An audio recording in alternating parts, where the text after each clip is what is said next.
भावी आमदार मोहम्मद गौसदैन इनकी अपना कॉर्नर यहां पर सभा का आयोजन किया गया था। नमस्कार, आप देख रहे हैं लोक पुकार न्यूज़। लोक पुकार न्यूज़ में आप सभी का स्वागत है। मैं एडिटर सैयद अयूब। 15 नवंबर 2024 को जुम्मा की शाम अपना कॉर्नर यहां पर भावी आमदार मोहम्मद गौसदैन के द्वारा अपना कॉर्नर यहां पर सभा का आयोजन किया गया। इस सभा में मोहम्मद गौसदैन ने अपनी आगामी योजनाएं और विकास कार्यों को लेकर जनता से संवाद किया। उन्होंने कहा कि उनकी प्राथमिकता क्षेत्र का सर्वांगीण विकास, रोजगार के अवसरों का सृजन और शिक्षा के क्षेत्र में सुधार होगा। सभा में बड़ी संख्या में स्थानीय नागरिकों ने भाग लिया और उन्हें समर्थन देने का संकल्प लिया। मोहम्मद गौसदैन ने अपने संबोधन में कहा कि मैं जनता के बीच रहकर उनके मुद्दों को समझकर विकास की दिशा में काम करूंगा। मोहम्मद गौसदैन इन्होंने अपने ट्रम्पेट शहनाई इस चुनाव निशानी का प्रचार भी किया। आने वाले 20 नवंबर को भारी मतों से चुनकर देने की अपील भी की। सभा में मौजूद लोगों ने उनके प्रति अपना समर्थन व्यक्त किया और उन्हें आगामी चुनाव में विजयी बनाने का भरोसा जताया। इस वक्त वहां पर भारी संख्या में लोग मौजूद कि मैं बिका नहीं, मैं झुका नहीं, छुप छुपा के मैं कहीं खड़ा नहीं, जो डटे हुए हैं महाज पर, मुझे उन्हीं सफों में तू तलाश कर। भाइयों, बुजुर्गों, दोस्तों, ये जुल्म है कि परभणी का सबसे बड़ा समाज जो पिछले 40 साल से इन नामुराद सेकुलर गैर मुस्लिम लोगों के सामने 5 साल भी मांगता रहा कि हमारे कैंडिडेट कभी कांग्रेस से आए, कभी राष्ट्रवादी से आए, कभी किसी और पार्टी से आए। 5000 वोटों की भीख इन्होंने हमको दी नहीं पिछले 40 साल में, और ये चाहते हैं कि मुसलमानों की लीडरशिप को बांझ कर दे और मुसलमानों की 1,15,000 वोटों की जो राजनीति है ये वो खुद से करे। मैं इस राजनीति के खिलाफ पे खड़ा हुआ हूं। मैं, आपने देखा होगा कि पिछले 2 महीने से जो खेल चल रहा है ये इलेक्शन से पहले इलेक्शन करने का, अगर आप में दम होता तो आप 20 तारीख का इंतजार करते, अगर आप में हिम्मत होती तो आप लोगों के सामने आते, आप लोगों को ये बताते कि मैंने 10 साल क्या किया, आप लोगों से माफी मांगते और ये कहते कि मैं 10 साल नाकारा साबित हुआ, आने वाले 5 साल में भी कुछ करूंगा। इसके बजाय कि आपने लोगों के सामने अपना पक्ष रखने का काम करना चाहिए, आपने किया ये कि आपने पीछे से राजनीति करना चुना। आपने हर उन रहनुमा को खरीदने की कोशिश की, बिठाने की कोशिश की, डराने की कोशिश की, जो आगे आकर ये कहना चाहता था कि हाँ मैं 1,15,000 मुसलमान वोटों के भरोसे पे आगे आकर अपनी रहनुमाई को बढ़ाना चाहता हूँ और इनकी मिल्लत की रहनुमाई को विधानसभा में लेकर जाना चाहता हूँ। क्या बात, आप मुझे बताइए ये कैसी सियासत है जो इलेक्शन से पहले कर रही है सियासत? हम ना मुगलिया दौर में है, ना हम किसी हिंदू राष्ट्र में है, हम यहाँ पर संविधान के राष्ट्र में है। और यहाँ का संविधान ये कहता है कि जिस दिन इलेक्शन कमीशन ऑफ इंडिया ने ये कह दिया है कि वोट होगा और उसी दिन का माना जाएगा, उससे पहले की चीजें आपकी तरकीब में मानी जाएगी, साजिश में मानी जाएगी, मगर वोटिंग में नहीं गिनी जाएगी। होना तो ये चाहिए था कि आप लोगों के सामने आते और ये बोलते कि मैं आपके लिए 5 साल में ये करना चाहता हूं। आज मुस्लिम बस्तियों का हाल देखिए, आज मेरे साथ हमारे कितने कॉर्पोरेटर साथ में हैं। 7 साल बाद हम उनकी ड्यूटी पे जाने के लिए मजबूर हैं, 7 साल बाद हम उनके पीछे जाने के लिए मजबूर हैं कि हमको 10 लाख रुपए का फंड चाहिए, हमको 15 लाख रुपए का फंड चाहिए, मिलता हमको कुछ नहीं। आ जाओ, कल आओ, 15 दिन के बाद आओ, हम इसमें देंगे, हम उसमें देंगे। और आज हाल ये है हमारी मुस्लिम बस्तियों का कि ना वहां पर नालियां है, ना रोड है, ना अच्छे स्कूल है, ना कुछ और है। हम ये कैसे राजनीति कर रहे हैं? हमारे सामने हमारे 2 बुजुर्गों की मैं एक आपको मिसाल देना चाहता हूं। एक मिसाल वो जो बहादुर शाह सफर की मिसाल है, दूसरी मिसाल वो जो हजरत टीपू सुल्तान की मिसाल है। आप लोगों के हवाले करता हूं, आप लोगों को जिसको चुनना है आप उसको चुन लीजिए। बहादुर शाह सफर के सामने जंग आकर खड़ी हुई थी, बहादुर शाह सफर ने हिकमत से काम लेने को तरजीह दिया। बहादुर शाह जफर ने मसलियत से काम करने को तरजीह दिया। बहादुर शाह जफर ने आज का मामला कल करने को कर दिया। ठीक है, ये 5 साल हम ले लेंगे, अगले साल 5 साल में हम देखेंगे, हम सोचेंगे। नतीजा ये हुआ मेरे भाइयों कि अपने रहबर के सामने ही उसके बच्चों के सर तख्तरियों में परोसे गए, चीन में परोसे गए।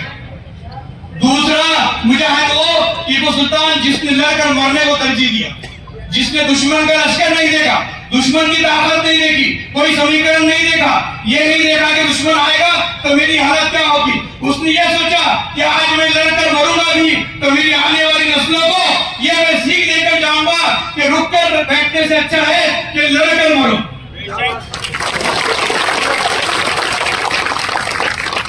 आप मुझे बताइए, बीच भवन में आप ये ऐलान करते हैं कि हम इसको वोट देना चाहिए, हम इसको वोट देना चाहिए। मैं हमारे बुजुर्ग है, मैं किसी के ऊपर उंगली उठाने का मेरा कोई इरादा है, न मेरी हिम्मत है, न मेरी हैसियत है।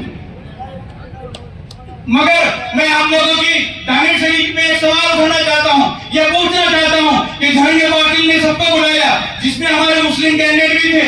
उसने जब देखा, उसने जब समीकरण देखा, उसके पीछे बैठे हुए जो मराठा थे, उसने उसके कान में बोला कि अगर तुम इस मूवमेंट को आगे बढ़ाओगे तो मराठा के सामने मराठा आएगा और देखना हमारी मराठाओं की तादाद कम हो जाएगी। उसने बड़े होशियारी से आखिरी दिन ये ऐलान कर दिया कि मराठा के सामने वाले जो मराठा है वो फॉर्म बाहर ले ले और अपने दूसरे मराठा को जीतने दे।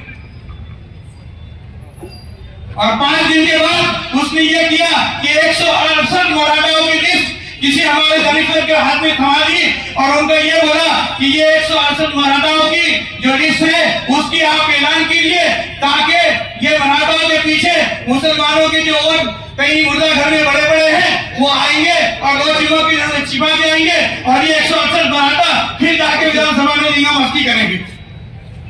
क्या ये दलित है? बताइए मुझे, अपने बच्चों को कुचल कर कौन सी दलित कर रहे हैं आप? हमारी लीडरशिप का लोग होगी क्या? हम हमारे छोटे मोटे काम के लिए, घर के मसले के लिए, हमारे बाहर महल्ले के मसले के लिए क्या हम उनके दरवाजे पर जाए? आप क्यों हमको वापस 50 साल पुरानी सियासत पे लेकर जाना चाहते हैं? आप क्यों नहीं हमको हमारे हिम्मत पर हमारे भरोसा करके हमारा साथ देने के लिए आगे बढ़ते हैं?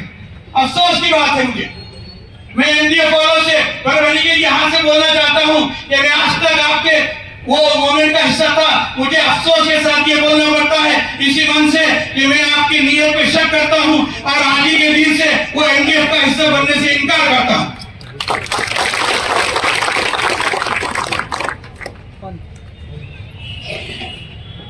चार लोग एक कमरे में बैठेंगे, 4 लोग आपस में बातें करेंगे।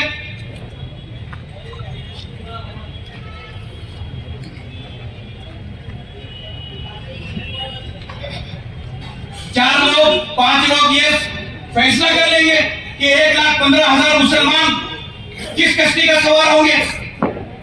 क्या आप गवाही दे सकते कि यह कश्ती आगे जाके किसी फिरकत पार्टी के साथ मिलेगी कि नहीं मिलेगी? मेरा ये अंदेशा है। आप मेरी बात याद रखिए, इलेक्शन का जब रिजल्ट निकलेगा 23 तारीख को, तो आप मेरी बात याद रखना कि वहां से 6 महीने के बाद, 1 साल के बाद या उसी दिन ऐसा हो सकता है कि उद्धव ठाकरे की शिवसेना जाकर फिर वापस अपने बाप के घर गले में जाए और बीजेपी के साथ मिल जाए और आप लोग रोने के अलावा तब आप क्या करेंगे? उसको जाकर वहां पर बोलेंगे कि लाओ हमारे वोट वापस दो। हम कौन सी सियासत कर रहे हैं और कौन सी शिवसेना? ये क्या है शिवसेना? क्या है ये शिवसेना? 25 साल पहले का, 30 साल पहले का क्या वाकया भूल गए? किसने तोड़ा था बाबरी मस्जिद को? किसने फखर हासिल किया था बाबरी मस्जिद के तोड़ने पर? अल्लाह के गुनहगार को आप कब होते हैं माफ करने वाले? किस बिना पर आपने उसको माफ कर दिया? और आपकी बेशर्मी की हद ये देखिए कि आपने ऐलान कर दिया कि आप आइए, आगे बढ़िए और उस शिवसेना को वोट कीजिए। मैं नहीं मानता आपकी राजनीति को ऐसे। अल्लाह का गुनहगार एक कम से कम मीटिंग में ये बात कर लेते हैं कि वो एक है जिसने तारीखी मंजर देखा है, वो एक उस मस्जिद की जिसने कई ऐसे मुहर्रे गिरे हैं, वो इंडिया मस्जिद की जिसने ऐसी तारीखी नमाज की है, वो एक ऐसी जिसने कई जंगों के वहां पर महले देखे अल्लाह का नाम रात दिन सुना है, आज वो ईंटें किसी गैर के नाम से पूजी जा रही है और आपके कान के ऊपर जूं तक नहीं रहती। अगर आप में हिम्मत है तो समाज में उनका सपोर्ट के बाद कम से कम कुछ नहीं करते, अपने बच्चों के लिए तरक्की नहीं लाते, बच्चों के लिए अच्छे रोड नहीं लाते, स्कूल नहीं लाए तो चलता, आप उनसे कम वो ईंटें तो वापस लाते। है आप में हिम्मत? अगर हिम्मत नहीं है तो लड़ने की सियासत में क्यों गाड़ी के नीचे कुत्ता बनने की कोशिश कर रहे हैं? वो कुत्ते के नीचे के कि गाड़ी का पूरापन मैं ही उठा रहा हूं। आपके खुद के मामला देखिए, आपने कितने लिए वो तो आप और अल्लाह जाने, मगर ये ऐसे जो मामला जो मजमूई तौर पर तय होने चाहिए, जब आप उलमा इकराम का नाम इस्तेमाल करते हैं, जब आप आइम्मा इकराम का नाम इस्तेमाल करते हैं, जब आप हुफ़ाज़ इकराम का नाम इस्तेमाल करते हैं, तो बरनी में 1000 से ऊपर आइम्मा इकराम, हुफ़ाज़ इकराम, उलमा इकराम और मुफ्तियान इकराम है। क्या आपने पूरे 1000 मुफ्तियान इकराम, आइम्मा इकराम, हुफ़ाज़ इकराम को बुलाया, उनकी वोट ली, उनको पूछा कि आपकी राय क्या है? आपने बंद कमरे में 20-30 लोगों को बुलाया और एक कमेटी बनाई और आपने ऐलान कर दिया।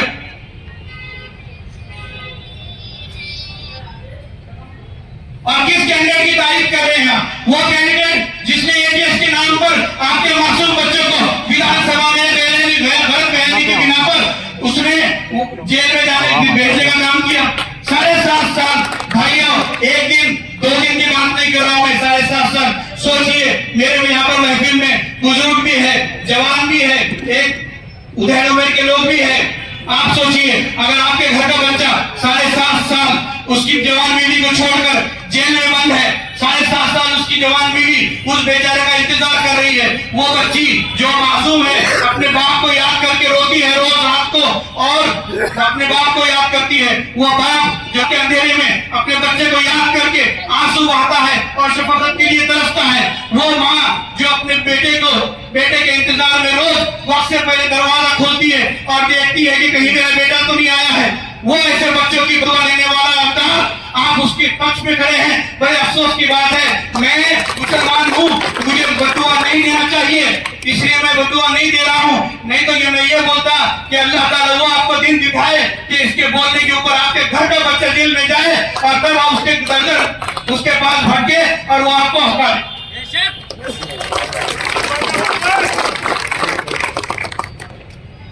बताइए, अगर वो बच्चा आपके घर का होगा तो क्या फिर भी आप उसको वोट देते? ये हमको सुलह हुदैबिया की बात करते हैं। मेरे भाइयों, सुलह हुदैबिया को गौर से हमको पढ़ना जरूरी है, समझना जरूरी है। सुलह हुदैबिया जो जंग थी, वो जंग शुरू होने से पहले की जो जंग थी, मैदान जंग में सब जमा जरूर हुए थे, वहां जंग शुरू नहीं हुई। सही बात है मुफ्ती साहब? जंग से पहले की सुना सड़कों पर, बीच जंग में आप बच्चे को ये कहते हो कि तलवार नीचे फेंक दो और दुश्मनों के सामने हथियार डाल दो और उनको मारने दो। नहीं, ये बच्चा मुजाहिद है, ये टिपू सुल्तान को मारने वाला बच्चा है, ये नहीं डालेगा हथियार। मैं आप लोगों से कुरान लगाता हूं कि मैं परवनी की मुस्लिम रहनुमाई के लिए लड़ रहा हूं। यकीन मानिए और याद रखिए, मैं आज लड़ूंगा तभी जाके कल आपका बच्चा आगे बढ़कर कुछ न कुछ रहनुमाई के लिए अपना दावा ठोक पाएगा। अगर मैं भी आज बिक गया, अगर मैं भी आज डर गया, अगर मैं भी आज छूट गया, तो यकीन मानिए कि कल को अगर आपके घर का कोई बच्चा आगे बढ़ेगा और आमदार बनने का सोचेगा तो उसको ऐसा समझा जाएगा कि वो परवनी का सबसे बड़ा गुनहगार है, उसने ऐसा क्या मांग लिया जिसकी हैसियत नहीं। आज परवनी का हाल देखिए, रोड, नालियां, धूल, और आने वाले 5 साल में अगर यहाँ पर सनतें नहीं आई, अगर यहाँ पर कारखाने नहीं आए, अगर यहाँ पर इंडस्ट्रीज नहीं आई, तो यकीन मानिए ये परवनी जो जगह जर्मनी और तिसत परवनी कहलाया जाता था, आने वाले 5 साल के बाद में ये शहर मजदूरों का शहर कहलाएगा। आप इसलिए जान जाएंगे वहां पर कि हाँ, परवनी के मजदूर बड़े अच्छे होते हैं, पढ़े लिखे भी होते हैं, मगर उनको वहां पर कुछ इंडस्ट्री में काम नहीं मिलता क्योंकि इंडस्ट्री है नहीं, इसलिए वो हमारे पास आते हैं और मजदूरी करते हैं, वापस घर जाते हैं। हम अपने बच्चों के मुस्तकबिल का क्यों सोचेंगे? ये नहीं सोचते आपके बच्चों के मुस्तकबिल का, क्योंकि इनको आपके बच्चे की मुस्तकबिल की फिक्र नहीं है। इनको सिर्फ वोट चाहिए, ये वोट लेंगे और चले जाएंगे। एक मुर्दा घर है, उसके अंदर लाशें हैं, उसके मुर्दा घर के पास दो दरबान है, एक दर ईमान वाला है और दूसरा दरबार है गैर ईमान वाला। वो गैर ईमान वाला न नाच की हुर्मती रखेगा, न नाच का पैमाना वो रखेगा, न उसका तस्वीर बराबर करेगा, न उसकी कोई हुर्मती की उसकी कोई एक सीमा रहेगी। जो ईमान वाला अगर कुछ कर भी ना सका, अगर कुछ कर भी ना पाया, तो कम से कम उस लाश की हुर्मती रखेगा। ये जो अंदर जो लाशें हैं, ये लाशें मुसलमानों की वोट देने वाली लाशें हैं, जो 5 साल में एक बार चाबी देकर जगाई जाती है। उनको वोट देने के बाद में फिर वापस मुर्दा घर में लेके जाके रख दिया जाता है कि अगले 5 साल के बाद निकाला जाए और वोट देने की मशीन बनाकर उनको बाहर लाया जाए और फिर वापस दिया जाए। बताइए, क्या आप ऐसी लाशें बनना पसंद करेंगे? मैं आप लोगों से गुजारिश करना चाहता हूं, सब तो बैठ गए, मैं अकेला हूं, आप लोगों के लिए लड़ना चाहता हूं, लड़ रहा हूं, मेरा साथ दीजिए। इस इलेक्शन में अभी कोई ऐसी बात नहीं है।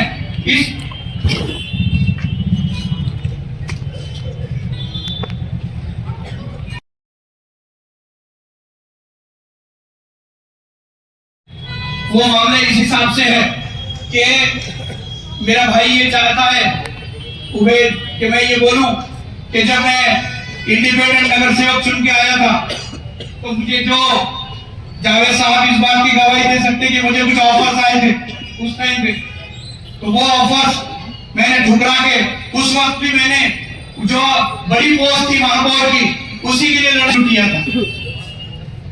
मैं शाहीन का मानने वाला हूं, मैं पैसा रहूंगा या फिर वही दाना खाऊंगा जो मुझे खाना है। मुझे चंद टुकड़ों में पढ़ने की आदत नहीं। इंशाअल्लाह अगर आपके ऑटो से अगर आमदार बन के चुन के आया, तो मैं वही काम करूंगा, मिल्लत के भलाई के लिए काम करूंगा, मिल्लत के फलाह बबूदी के लिए काम करूंगा, और जो जिसका मैंने वादा किया है वो वादा मैं पूरा करूंगा कि कसम लेने के बाद फौरन मैं उस कानून की प्रस्तावना करूंगा कि नामूस रिसालत के खिलाफ में जो लोग बुरी बुरी बातें कर रहे हैं, उनके खिलाफ ऐसा कानून बनाया जाए कि कम से कम 1 साल तक उस नामराद की जमानत ही ना हो, और कम से कम उसको 7 से 10 साल की सजा हो, और ये केस 2 साल के अंदर खत्म हो जाए।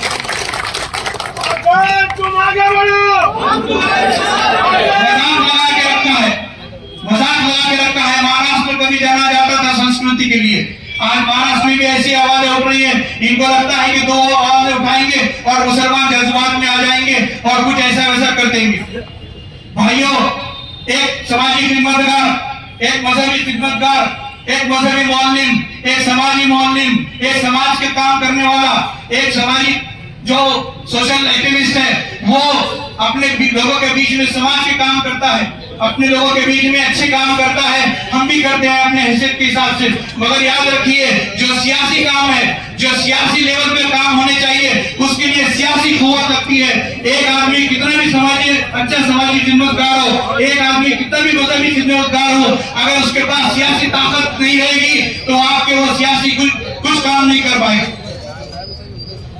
अगर हमने सियासी हिस्सेदारी की अगर बात करनी है, अगर हमको सियासी हिस्सेदारी अगर लेनी है, अगर हमको हमारा हक लेना है, तो हमको हक के लिए लड़ना पड़ेगा। आप वो जमाना भूल जाइए कि आपके बोलने पर, आपके फतवे पर, आपके राय पर कोई आएगा और आपको राज्यसभा दे जाएगा, लोकसभा दे जाएगा, एमएलसी दे जाएगा। नहीं, यहाँ पर लड़ने नहीं दे रहे, तो वहां पर बना बनाया खेल आपके हाथ में दे, वो आपको ताकतवर क्यों करेंगे? अगर हमको सियासी तौर पर ताकतवर बनना है, तो हमको सियासी ताकत की जरूरत है, और सियासी ताकत तभी मिलेगी तो जब हम लोग एकजुट रहेंगे, एक साथ रहेंगे, एक ही आदमी को वोट करेंगे और अपनी मिल्लत की ताकत एक आदमी के पीछे रहेंगे, जो आगे जाकर आपकी आवाज बन सके, आपके बच्चों के भविष्य की आवाज बन सके, आपके मुस्तकबिल के लिए बात करके, आपके शहर के लिए अच्छा काम कर सके, आपके शहर में कारखाने ला सके, आपके शहर में रोजगार ला सके, आपके शहर में बड़ी डेयरी को चालू कर सके, आपके शहर में जो नशे का कारोबार है वो बंद कर सके, आपके शहर में जितने भी जो काले धंधे चल रहे हैं उसके ऊपर हम मार सके, क्योंकि इस सब के ताने बाने हमारे बच्चों के घर से, हमारे बच्चों के पेट से, हमारे बच्चों के जहन में असर करते हैं और हमारे बच्चे फिर उसी माहौल में बड़े होते हैं। मैं आप लोगों से गुजारिश करना चाहता हूं, तरक्की की सियासत में साथ दीजिए, ये लड़ने की सियासत में साथ दीजिए और इत्तेफाक दीजिए कि 20 तारीख को जिस दिन वोटिंग है, ये इत्तेफाक है, ये इशारा है, वो आप जाने 20 तारीख को हजरत टीपू सुल्तान का जन्मदिन है। क्या आप उस टीपू सुल्तान के जन्मदिन पर उसको किराए अपनी तक पेश करने के लिए मिल्लत उम्मीदवार को, अपने रहनुमा को जो दाखिल कराना चाहता है, ना सिर्फ मेरे लिए बल्कि आप सब के लिए उसको वोट करेंगे, या फिर ऐसे आदमी को जिसने आपके कौम के ऊपर जुल्म ढाया, आपके बच्चों के ऊपर जुल्म ढाया, आपके अनदेखा किया, उसकी बात जब मौका मिला आपके मजहबी मामलों में दखल की कोशिश की, उसके वो जो पार्टी है, आप याद रखिए कि ये वही पार्टी है जिसने ट्रिपल तलाक का समर्थन किया, उद्धव ठाकरे की। आप इसे निकाल के देखिए, आप सोचिए, आप फैसला कीजिए कि वो जो पाकिस्तान दिन है 20 तारीख का, वो दिन आप टीपू सुल्तान की राह में चलेंगे या नथुराम गोडसे की राह में चलेंगे। बस इतना ही कहकर मैं आप लोगों के सामने अपील करते हुए मेरी बात खत्म करता हूँ कि 14 नंबर के निशान पर अम्बेडकर की निशानी है, शाह की निशानी है, मिल्लत की शहनाई बजाइए और जुल्म के फिजा हटाइए। बहुत बहुत शुक्रिया।